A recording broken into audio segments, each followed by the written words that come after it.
퇴근 후 소파에 널브러져 TV 채널을 무의미하게 돌리던 그날, 내 인생은 영원히 바뀌었습니다. 사회 고발 프로그램에서 방송하던 도시 외곽의 불륜 명소 특집이 내 시선을 사로잡았죠. 리모컨을 내려놓고 화면에 집중했습니다. 서울 외곽 공원들이 불륜 장소로 악용되고 있습니다. 특히 야간에는 차량들이 가득하지만 정작 공원을 이용하는 사람은 거의 없습니다. 기자의 말에 귀를 기울였습니다. 화면은 어두운 공원 주차장을 비추고 있었어요.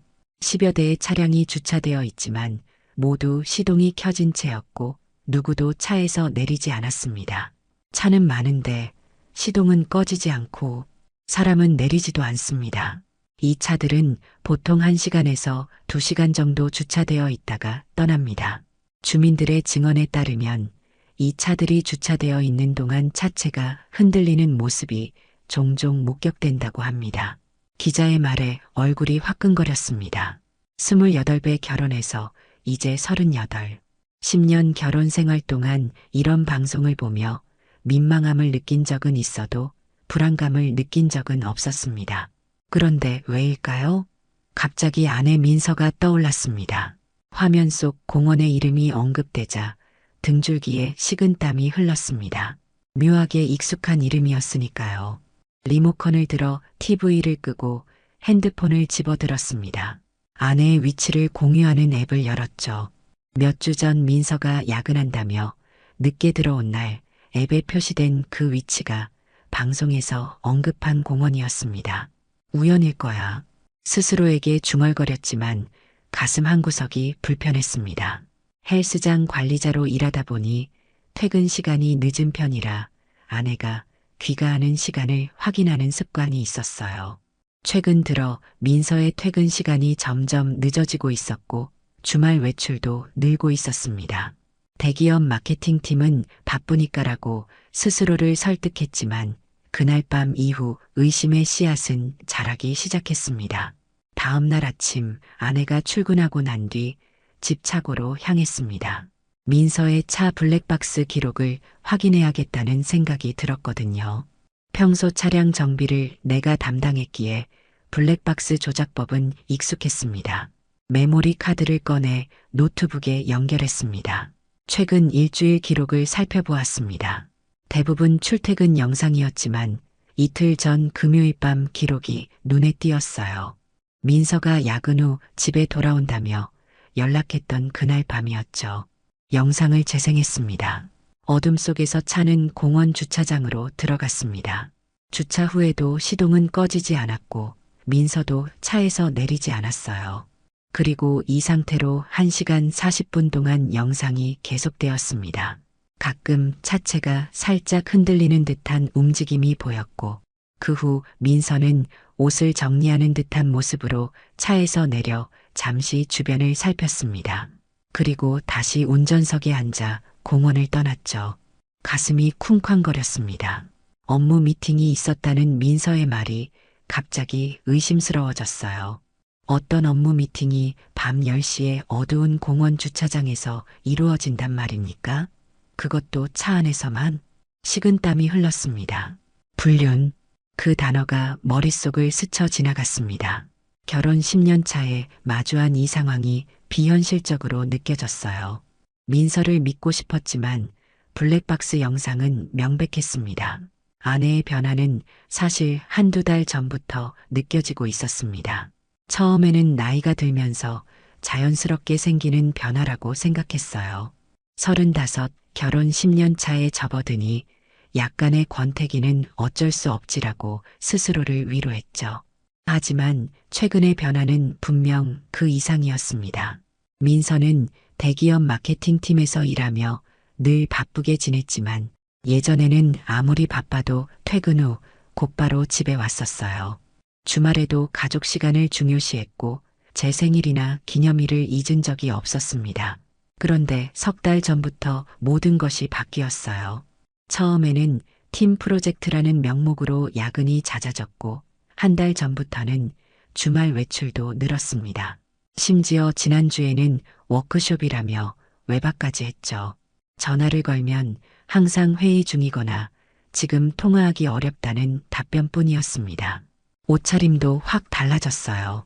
평소 단정한 정장 차림을 선호하던 민서가 갑자기 짧은 치마와 몸매가 드러나는 옷을 입기 시작했습니다. 화장도 진해졌고 향수도 바꿨어요.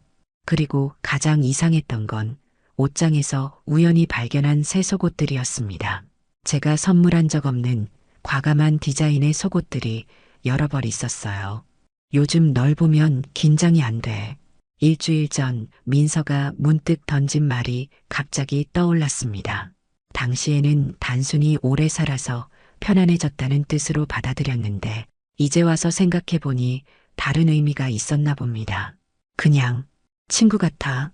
그 말을 듣고 나서도 부부는 결국 좋은 친구가 되어야 하는 거 아닌가라고 생각했죠. 하지만 이제는 그 말의 의미가 완전히 달라 보였습니다. 긴장감이 없다는 것은 설렘이 사라졌다는 뜻이고 친구 같다는 것은 더 이상 연인으로 보지 않는다는 의미였을까요? 블랙박스 영상을 본 후 저는 민서의 차를 다시 한번 살펴보았습니다. 조수석 바닥에 떨어진 영수증을 발견했어요. 근처 모텔의 주차 영수증이었습니다. 날짜는 민서가 워크숍을 갔다는 그날이었어요. 가슴이 무너져 내렸습니다. 이제는 의심을 넘어 확신이 들기 시작했어요. 아내가 누군가와 불륜 관계에 있다는 확신. 어쩌면 그 공원은 그들의 만남의 장소 중 하나일 뿐이었을지도 모릅니다. 그날 저녁 민서는 평소보다 더 늦게 귀가했습니다. 화장이 번진 채로 술 냄새를 풍기며 들어왔어요. 회식이 있었어. 부장님이 갑자기 제안해서 민서의 말에 고개를 끄덕였지만 마음속으로는 그 말을 전혀 믿지 않았습니다. 블랙박스 영상과 모텔 영수증이 머릿속을 맴돌았어요. 주말에 뭐 할 거야?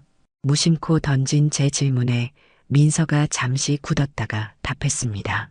토요일에 팀 프로젝트 마무리해야 해. 아마 늦을 것 같아. 또다시 팀 프로젝트라는 핑계군요.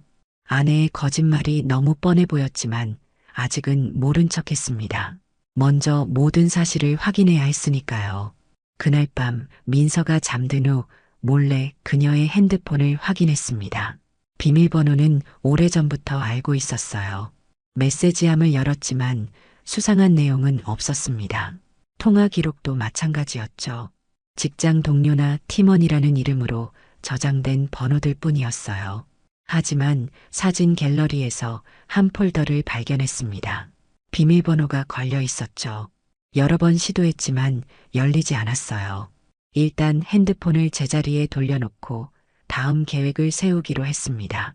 토요일 오후 민서는 예상대로 팀 프로젝트를 핑계로 집을 나섰습니다. 제 차 열쇠를 챙기며 속으로 생각했습니다.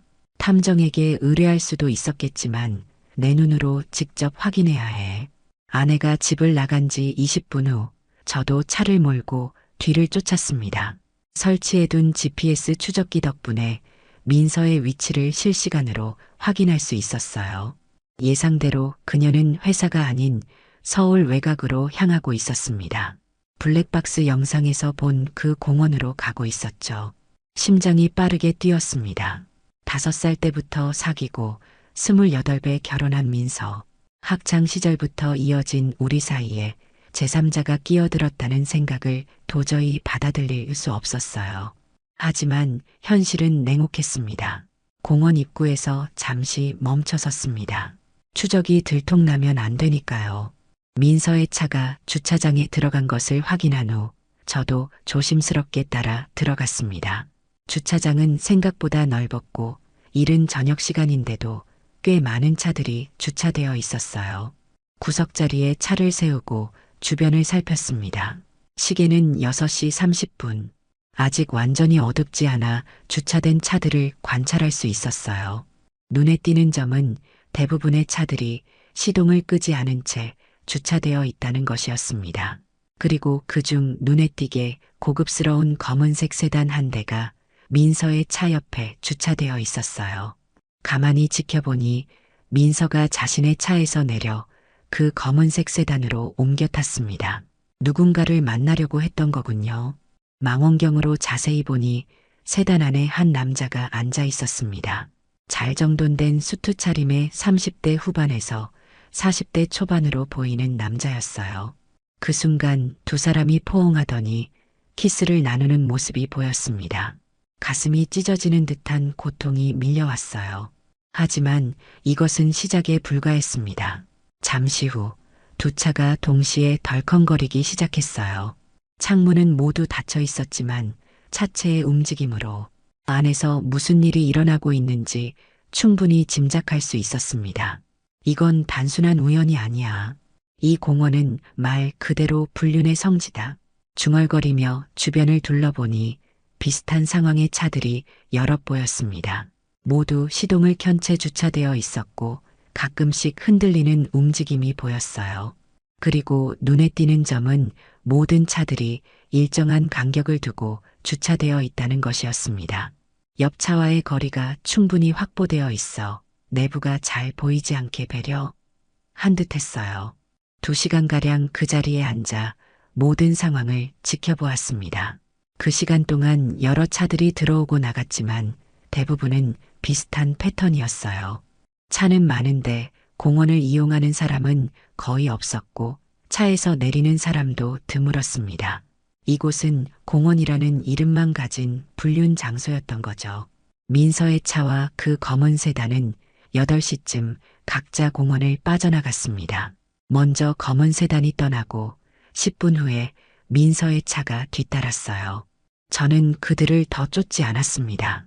이미 충분히 고통스러운 진실을 목격했으니까요. 집으로 돌아오는 길, 머릿속은 복잡했습니다.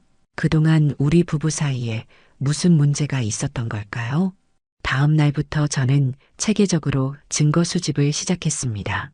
회사에 연차를 내고 본격적으로 공원 주차장을 관찰하기 시작했어요. 망원경과 카메라를 준비하고 민서의 차량 움직임과 그 검은색 세단의 패턴을 기록했습니다. 첫날 관찰에서 알게 된 사실은 이 불륜공원이 생각보다 체계적으로 운영되고 있다는 점이었어요. 주차장 한쪽은 일반 이용객을 위한 공간이었고 다른 한쪽은 암묵적으로 만남의 장소로 사용되고 있었습니다. 그곳에 주차된 차들은 대부분 시동을 켠 채 있었고 옆자리를 비워두는 불문율이 있는 듯 했어요. 둘째 날 저는 좀 더 가까이에서 관찰하기로 했습니다. 모자와 마스크로 변장한 채 천천히 주차장을 걸어 다녔어요. 다른 차들 내부도 관찰했죠.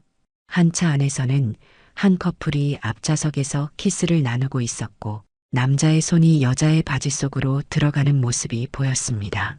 또 다른 차에서는 여자가 남자의 무릎 위에 앉아 있는 장면이 목격됐어요. 이게 공공장소에서 벌어지는 일이라니 충격을 받으며 중얼거렸습니다.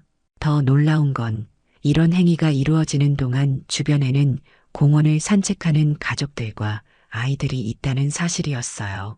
물론 짙게 선팅된 창문 덕분에 외부에서는 내부가 잘 보이지 않았지만 그래도 이건 명백한 공공장소에서의 불법 행위였습니다. 셋째 날 저는 민서의 차량 블랙박스 영상을 더 자세히 분석했습니다. GPS 로그를 통해 그녀가 매주 화요일과 토요일 같은 시간대에 이 공원을 방문한다는 사실을 확인했어요. 그리고 항상 같은 위치에 주차했죠. 이는 계획적이고 지속적인 만남을 의미했습니다. 넷째 날 드디어 그 검은색 세단의 주인에 대한 정보를 얻었습니다. 차량 번호를 통해 알아낸 결과 그는 강태우라는 사람으로 40세 모 대기업 임원이었어요. 그리고 더 충격적인 사실은 그가 유부남이라는 점이었습니다. 아내와 두 아이가 있는 가정의 가장이었죠. 다섯째 날 저는 강태우의 회사 주변에서 그를 관찰했습니다. 그는 민서가 근무하는 회사와 같은 건물에서 일하고 있었어요. 아마도 직장에서 만나 관계가 시작되었을 겁니다. 점심시간 그들이 함께 카페에 앉아 있는 모습을 포착했습니다. 테이블 아래에서 손을 잡고 있었죠. 여섯째 날 저는 그들의 대화를 녹음하기 위해 민서의 차에 작은 녹음기를 설치했습니다. 윤리적으로 옳지 않다는 것을 알았지만 더 많은 증거가 필요했어요. 그날 저녁 녹음된 내용을 들었습니다. 오늘 밤에 만날 수 있어? 강태우의 목소리였습니다. 응, 남편은 헬스장에서 늦게 들어온대. 우리 시간은 충분해. 민서가 답했어요. 지난번처럼 모텔 가자. 차 안은 좀 불편하잖아. 좋아. 9시에 만나자. 대화를 들으며 가슴이 무너져 내렸습니다. 그들은 평일에 부부였고 주말에 연인이었습니다. 그리고 저는 그저 방해물일 뿐이었죠. 일주일간의 관찰 끝에 저는 모든 증거를 정리했습니다. 블랙박스 영상, GPS 기록, 사진들, 녹음 파일. 이 모든 것들이 아내의 배신을 증명하고 있었어요. 그리고 이제 행동에 나설 시간이었습니다. 그동안 민서에게 아무런 의심을 보이지 않으려 노력했습니다. 평소와 같이 대화하고 식사하고 같은 침대에서 잠들었어요. 하지만 매 순간 가슴속에서는 분노와 배신감이 끌어올랐습니다. 그들은 내 뒤에서 어떤 이야기를 나눴을까? 나를 비웃었을까?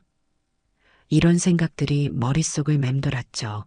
금요일 저녁 민서는 평소보다 일찍 집에 돌아왔습니다. 아마도 주말을 앞두고 회사에서 일이 일찍 끝났나 봅니다. 거실에 앉아 TV를 보고 있는 저를 향해 미소 지었어요. 오늘 일찍 왔네? 뭐 먹고 싶은 거 있어? 평소와 다름없는 목소리로 물었습니다. 마치 아무 일도 없었다는 듯이 말이죠. 아내의 연기가 너무 자연스러워서 오히려 소름이 돋았어요. 별로 식욕이 없어? 민서야, 우리 좀 이야기할까? 민서의 표정이 살짝 굳었다가 이내 평소처럼 돌아왔습니다. 아마도 제 말투가 평소와 달랐기 때문일 거예요. 그래, 무슨 일 있어? 민서가 소파에 앉았습니다. 저는 노트북을 켜고 블랙박스 영상을 불러왔어요. 그리고 화면을 그녀에게 보여주었죠. 이걸 뭐라고 설명할래? 영상 속에는 민서의 차가 공원 주차장에 들어가는 장면부터 2시간 동안 차 안에서 시동을 켠 채로 있다가 옷을 정리하며 나오는 모습까지 담겨 있었습니다. 민서의 얼굴이 순식간에 창백해졌어요. 이건 말을 더듬는 민서를 보며 계속해서 다른 증거들을 내보였습니다.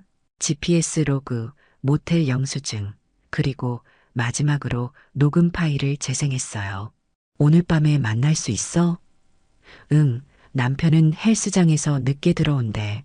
우리 시간은 충분해. 녹음 파일을 들으며 민서의 눈에서 눈물이 흘러내렸습니다. 더 이상 숨길 수 없다는 걸 깨달았는지 그녀는 고개를 떨구었어요. 미안해. 정말 미안해. 그녀의 사과가 가슴을 더 아프게 했습니다. 10년의 결혼 생활, 그 모든 추억과 약속들이 한순간에 무너져 내리는 것 같았어요. 왜 그랬어, 민서야? 내가 뭐가 부족했어? 목소리가 떨렸습니다. 아무리 준비했다고 해도 사랑하는 사람의 배신 앞에서는 강할 수 없었나 봅니다. 민서는 잠시 침묵했다가 천천히 입을 열었어요. 그 사람은 날 여자라고 느끼게 해줘. 당신은 이제 그냥 가족이야. 그 말이 가장 아팠습니다. 가족이라 그저 익숙한 존재, 설렘도 없고 욕망도 자극하지 않는 그런 존재라는 거군요. 언제부터 내가 그녀에게 그런 존재가 되었을까요? 그러니까 그게 다른 남자와 바람 피울 이유가 된다고? 차라리 이혼을 요구했어야지. 감정이 격해져 목소리가 높아졌습니다. 민서는 계속해서 눈물만 흘렸어요. 용기가 없었어. 이혼하면 모든 게 달라질 텐데 그게 두려웠어. 그녀의 이기적인 변명이 화를 더 돋우었습니다. 두 가지 삶을 동시에 즐기고 싶었던 거군요. 가정의 안정과 불륜의 짜릿함을 함께 말이죠. 강태우라는 사람이지? 그 사람도 유부남이야. 너희 둘 다 가정을 배신하고 있는 거야. 민서의 눈이 커졌습니다. 제가 상대방의 신원까지 알고 있다는 사실에 충격받은 것 같았어요. 어떻게 알았어? 중요한 건 그게 아니야. 이제 우리 어떻게 할 거니? 민서는 한동안 말이 없었습니다. 그리고는 조용히 말했어요. 그 사람을 사랑해. 미안해. 가슴이 찢어지는 듯 했습니다. 아내의 입에서 다른 남자를 사랑한다는 말을 듣는다는 건 상상했던 것보다 훨씬 더 고통스러웠어요. 그래, 알았어. 더 이상 할 말이 없었습니다. 자리에서 일어나 서재로 향했고 이미 준비해둔 이혼 서류를 가지고 돌아왔어요. 서류를 테이블 위에 놓았습니다. 여기 이혼 합의서야. 내일까지 생각해보고 서명해. 재산은 반반 나누자. 다른 건 바라지 않아. 민서는 놀란 표정으로 서류를 바라보았습니다. 아마도 이렇게 빨리 결정될 거라고 예상하지 못했나 봐요. 이렇게 갑자기라고? 내가 다른 남자와 바람을 피운 게 얼마나 됐는데? 3개월? 6개월? 너에게는 충분한 시간이었잖아. 민서는 더 이상 말을 잇지 못했습니다. 자신의 잘못을 인정할 수밖에 없었겠죠. 그날 밤 저는 소파에서 잠을 청했습니다. 아내와 같은 침대에서 자는 것은 상상할 수도 없었으니까요. 잠을 이루지 못하고 밤새 천장만 바라보았어요. 10년의 결혼 생활이 이렇게 끝나다니 믿기지 않았습니다. 아침이 밝았을 때 민서는 조용히 이혼 합의서에 서명했어요. 그리고 짐을 싸서 친구 집으로 떠났습니다. 떠나기 전 마지막으로 한마디 남겼어요. 정말 미안해. 내가 행복했으면 좋겠어. 문이 닫히고 집은 갑자기 너무 조용해졌습니다. 하지만 이게 끝이 아니었어요. 아직 한 가지 일이 남아 있었으니까요. 바로 강태우와의 만남이었습니다. 이혼 서류가 접수된 다음 날 저는 변호사 사무실을 찾았습니다. 상간 소송을 준비하기 위해서였죠. 변호사는 제가 가져간 증거들을 검토한 후 승소 가능성이 높다고 판단했어요. 블랙박스 영상, GPS 기록, 녹음 파일, 모두 명백한 증거입니다. 상간자에 대한 손해배상 청구가 가능해요. 변호사의 말에 고개를 끄덕였습니다. 사실 돈보다는 그들에게 정당한 대가를 치르게 하고 싶었어요. 특히 강태우에게는요. 소장이 접수되면 피고인들에게 통보가 갑니다. 직장과 자택으로요. 그리고 재판 과정에서 모든 증거가 공개되죠. 변호사의 설명에 만족스럽게 웃었습니다. 바로 그거였어요. 제가 원하는 것은 그들의 불륜이 세상에 드러나는 것이었습니다. 민서는 회사에서, 강태호는 가정에서 자신의 행동에 대한 책임을 져야 했어요. 소장이 접수되고 일주일 후 민서에게서 전화가 왔습니다. 목소리가 떨렸어요. 왜 이러는 거야? 상간 소송이라니. 내가 잘못한 건 인정하지만 이건 너무하잖아. 너무하다고? 너희가 한 짓에 비하면 아무것도 아니야. 난 이미 회사에서 해고됐어. 모든 사람들이 알게 됐다고. 민서의 말에 마음이 조금 움직였지만 곧 다시 단단해졌습니다. 그녀가 당연히 치러야 할 대가였으니까요. 시동은 켜진 채였고 너희는 그 안에서 끝을 향해 달리고 있었어. 그 행동에는 책임이 따르는 법이야. 민서는 더 이상 할 말을 찾지 못했는지 전화를 끊었습니다. 하지만 며칠 후 뜻밖의 전화가 왔어요. 강태우였습니다. 이도현 씨, 우리 만나서 대화할 수 있을까요?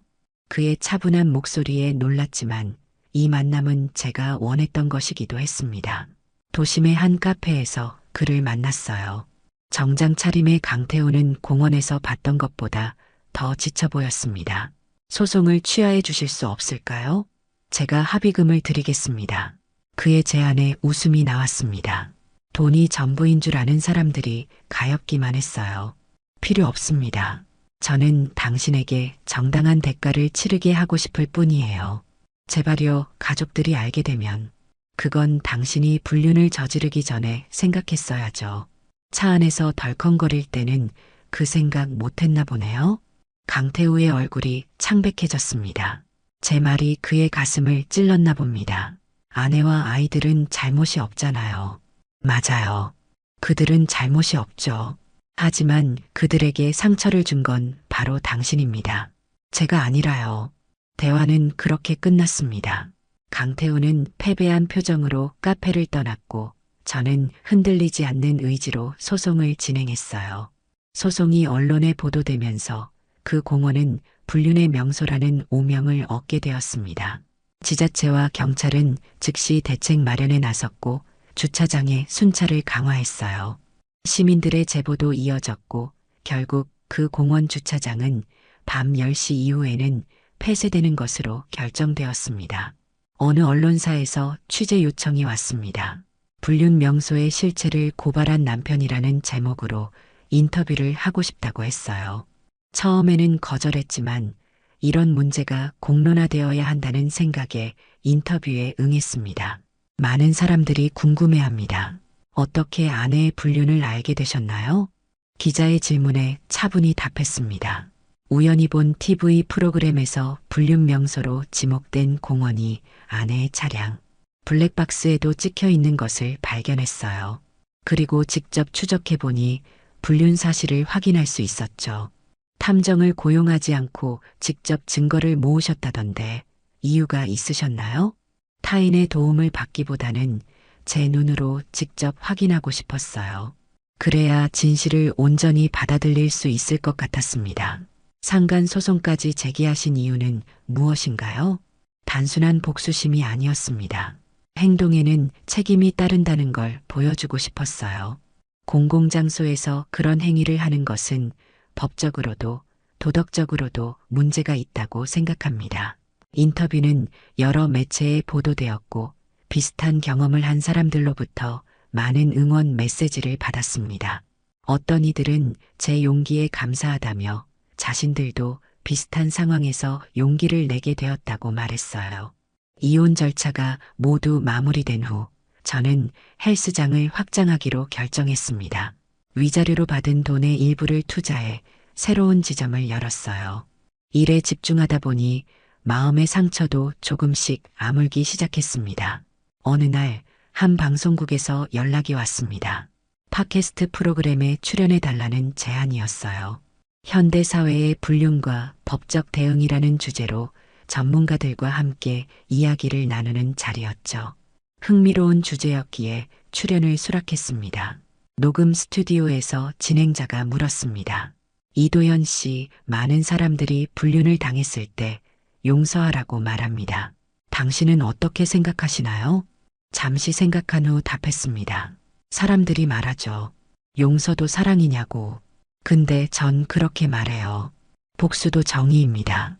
물론 무분별한 복수는 옳지 않지만 법적 테두리 안에서 정당하게 자신의 권리를 주장하는 것은 필요하다고 생각합니다.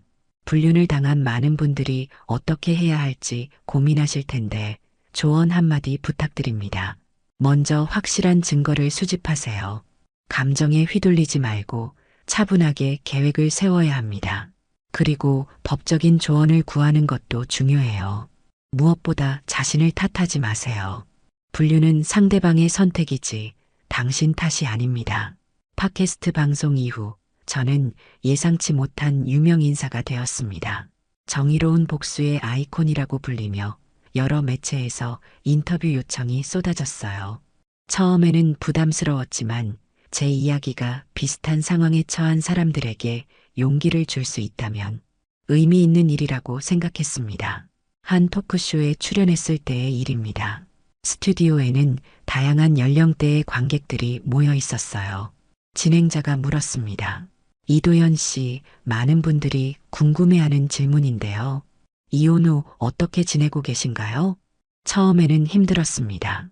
10년의 결혼 생활이 그렇게 끝날 줄은 몰랐으니까요. 하지만 지금은 새로운 삶에 적응해 가고 있어요. 헬스장 사업도 확장했고 취미 생활도 즐기고 있습니다. 혹시 전 부인과는 연락하고 계신가요? 아니요, 완전히 단절했습니다.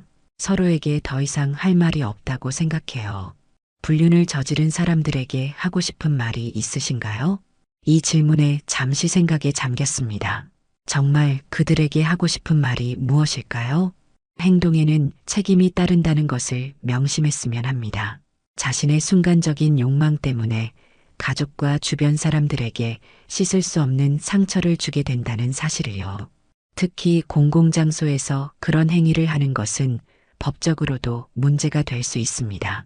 방송이 끝난 후 한 중년 여성이 다가왔습니다. 그녀의 눈에는 눈물이 고여 있었어요. 저도 비슷한 경험을 했어요. 하지만 증거가 부족해 아무것도 할 수 없었죠. 당신처럼 용기를 내지 못했어요. 그녀의 손을 잡아주며 말했습니다. 늦지 않았어요. 지금이라도 당신의 권리를 찾을 수 있어요. 그녀는 고맙다며 떠났고 저는 왠지 모를 보람을 느꼈습니다. 제 경험이 누군가에게 힘이 되었다는 사실이 위안이 되었으니까요. 시간이 흘러 이제는 그 아픈 기억도 조금씩 희미해져 갔습니다. 가끔 옛 사진을 보며 민서와의 추억을 떠올릴 때면 여전히 가슴이 아팠지만 더 이상 분노나 증오는 느끼지 않았어요. 그저 지나간 일로 받아들이게 되었죠. 헬스장 사업은 번창했고 세 번째 지점까지 열게 되었습니다. 일에 몰두하다 보니 어느덧 3년이라는 시간이 흘렀어요. 그동안 몇 번의 소개팅도 있었지만 아직은 새로운 인연을 맺을 준비가 되지 않았습니다. 어느 날 오랜만에 그 공원을 찾았습니다. 이제는 완전히 달라진 모습이었어요. 주차장은 밝은 조명으로 가득했고 순찰차가 정기적으로 돌아다녔습니다. 가족들이 즐겁게 산책하는 모습이 보기 좋았어요. 벤치에 앉아 지난 시간을 돌아보았습니다. 아픈 경험이었지만 그로 인해 더 강해진 것 같았어요. 이제는 무슨 일이 있어도 흔들리지 않을 자신감이 생겼고 삶을 대하는 태도도 달라졌습니다. 그 공원, 이제 아무도 안 온다라는 뉴스 헤드라인을 보며 미소 지었습니다. 아픈 경험이었지만 결국에는 의미 있는 변화를 이끌어냈으니까요. 복수는 정의롭게 이루어져야 한다는 것, 그것이 제가 이 모든 경험을 통해 깨달은 가장 중요한 교훈이었습니다.